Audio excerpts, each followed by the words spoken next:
All right, we're going to talk about dual blades on release. So dual blades has actually not changed that much since release. In terms of damage, like all of the motion values are pretty much the same. The major change though from the beta was the gauge building combos. So in the beta, you couldn't do 2 D6 combos to get full gauge. It actually took you to 97% gauge only. But in the full release of the game, you can actually do 2 D6 combos and you get full gauge. Why do you care about full gauge combos? That's because every time you start the fight, you're going to have 0 gauge, right? And if you change areas and you run out of gauge, you need to know how to get to gauge very quickly because, like I said in my previous dual blades video, if you don't have gauge, you can't do crap. So yeah, you could do 2 D6s. The problem with doing 2 D6s is that the recovery on D6 is very, very high. And there's actually a way to cancel out a D6, and that's Demon Flurry Rush. So you can actually do a better combo here, which is D6, Demon Flurry Rush, Round Slash, Double Round Slash. So this actually, I don't know if the game is gaslighting me, but I put a Round Slash as SS because I thought it was called Spinning Slash in the beta. And I think they actually just changed the name from Spinning Slash to Round Slash. Someone let me know in the comments if that was the case, but anyways, it's called Round Slash now apparently. So Demon Flurry Rush, Round Slash, Double Round Slash. So this combo is nice because again, you can cancel out of the recovery of Demon 6 with Demon Flurry Rush, and it also builds gauge. This combo actually did not build full gauge in the beta.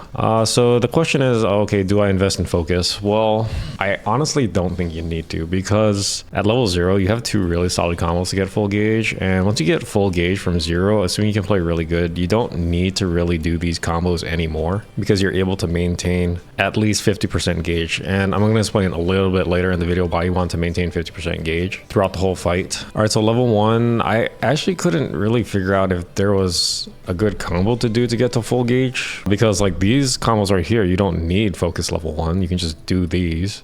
There may be some very, very obscure combo with Rising Slash, and I've even actually tried some combos with Rising Slash. As you can see here for level 2, I actually have a combo with Rising Slash to get to full gauge. I don't think it's worth it. So if anyone knows of a focus level 1 combo that can take you from 0% gauge to 100% gauge, put it down in the comments. All right, level 2. So level 2 focus, there's actually a combo here. It's just Demon Flurry Rush, Rising, Round Slash, D2, Demon Flurry Rush, Rising, Round Slash, and honestly, it's pretty obscure. I can't really see the justification of slotting in level 2 focus just to do this combo, but you know, it's here if you care. Level 3 is a little bit interesting, but it's expensive because it's a level 3 decoration you have to slot in. And it's actually a decoration you have to slot in on your weapon, right? And that real estate on the weapon is highly coveted for damage. So dicking around with focus levels just to get on your weapon, just so you can do some obscure combo to get full gauge from 0 gauge is a very, very hard sell in my opinion. But for completeness, for level 3 focus, you can do Demon 6, Demon Flurry Rush, and just Round Slash after that.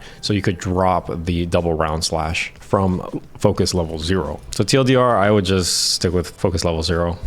Especially if you're trying to maximize damage. So I said a little bit earlier why you want to maintain 50% gauge. The reason is because you can both maintain resources and do a lot of damage, and which are both things you really, really want as dual blades. So what combo should you actually do to do a lot of damage? The combo is Demon Flurry 1, Blade Dance 2, Blade Dance 3. Now you may be asking yourself, okay, well, should I do the full combo? Blade Dance 1, Demon Flurry 1, Blade Dance 2, Demon Flurry 2, Blade Dance 3? And the answer is no, because that actually significantly takes you down to pretty low levels of gauge, and you never want to be in that situation.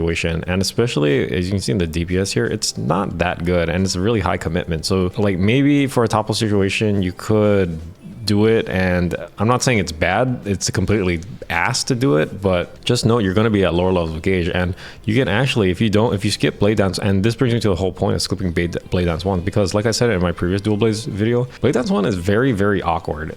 It takes gauge, it's very long to do, and it's at the front of the combo. When it's at the front of the combo, you have all the stuff you want to do at the back end of the combo. You want to do the back end damage, because like Blade Dance 3 does a lot of damage, and if you are dicking around with Blade Dance 1, you may not even have a chance to get to Blade Dance 3. So this is where the whole philosophy of trying to get to Blade Dance 3 as fast as possible comes in. Well, the fastest way to do it without doing Blade Dance 1 is Demon Flurry 1, Blade Dance 2, Blade Dance 3. So you just quickly get into Archdemon mode, which is actually pretty fast to do compared to getting into Demon mode, where you actually have to do this, raise your swords and do that animation. It takes 1 whole second. But getting to Archdemon mode is actually pretty quick, because it just, you know, it's very quick. So you just do Demon Demon Flurry 1, Blade Dance 2, Blade Dance 3. And that's the combo. And look how much DPS it does. It's 60. And the reason for that is, there's a couple of reasons for that. The reason is it focuses on Blade Dance 3. Blade Dance 3 does a lot of damage compared to all of the other Blade Dance and Demon Flurry combos, despite Blade Dance 3 taking a longer time than the other moves. Demon Flurry 1 is also respectable too. Blade Dance 2 is respectable, and it's very fast. The reason we don't want to do Demon Flurry 2 is because it actually doesn't do that much damage. Like you can see here, Demon Flurry 2 only does 33 damage, while Demon Flurry 1 does 43. That's 25% less. So, you know, and they take about the same amount of time to do. That's the reason why you want to skip Demon Flurry 2. So after you do Demon Flurry 1, Blade Dance 2, Blade Dance 3, you know, this is for a, you know, it's a pretty wide opening, and that's 3.5 seconds, but you can still do damage after Blade Dance 3, right? And the way you do that is you do Demon Flurry Rush into Round Slash. Now, actually in the beta, people have been doing it as Demon Flurry 1, Blade Dance 2, Blade Dance 3, Demon 6 to keep the damage up while refilling and topping off their gauge. Because of the new gauge management changes from the beta to the final release of the game, I feel it's actually better to do Demon Flurry Rush into Round Slash after your Demon Flurry 1, Blade Dance 2, Blade Dance 3 combo. And that will give you full gauge. D6 will also give you full gauge. D6 does a little bit more damage, but look at here, it takes a little bit more time to do. So I feel, you know, both are viable. Like I'm not saying Demon Flurry 1, Demon Flurry 2, Blade Dance 3, D6 is completely dead, but you have an option here because they actually buffed the gauge building on Round Slash, and it takes a little less time, and the DPS is honestly very comparable. Look, they're very close at 50 and at like 48. But anyways, if you don't know how to play dual blades optimally, at the very least, try to get into the habit of, once you get full gauge, get out of demon mode and try to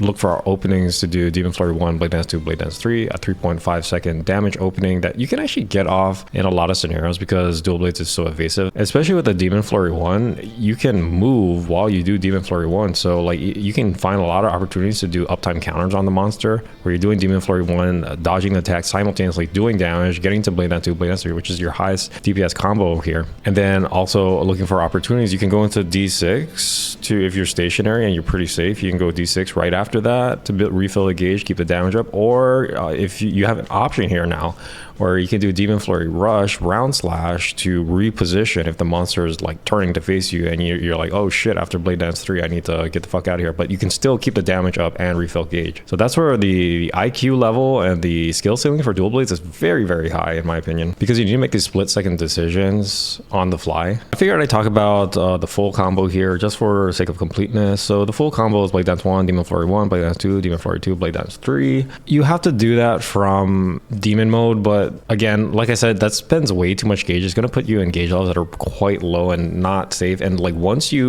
if you ever lose all your gauge, you're in a completely effed situation for dual blades, because now you have to focus on building gauge from 0 to 100, and you can't swap into Archdemon mode during that time. So it could very well also be the case that you have no gauge, your stamina is at 0. That's an absolutely terrible situation to be in for dual blades. So I feel it's just not worth the risk, you know, given the amount of damage it does, the amount of time it takes, and the resource state you're going to be in at the end of that combo. All right, one thing I didn't include in my previous video was perfect evade and screw slicer. So to do this, you just do a perfect evade and then you'll get that damage buff. I forget what it's called. You're in blue mode. I could be calling it blue mode. You go into blue mode for 13 seconds, 14 seconds, and then all of your evades within blue mode do damage, right? They do, I believe, 3 hits of damage. So, but after you do an evade in blue mode, you can do something called screw slicer by just pressing Y or triangle, and it does pretty good damage here. Like, look at that here, 35 damage. Now you may be saying, okay, well, that damage is not that high. Well, the thing is,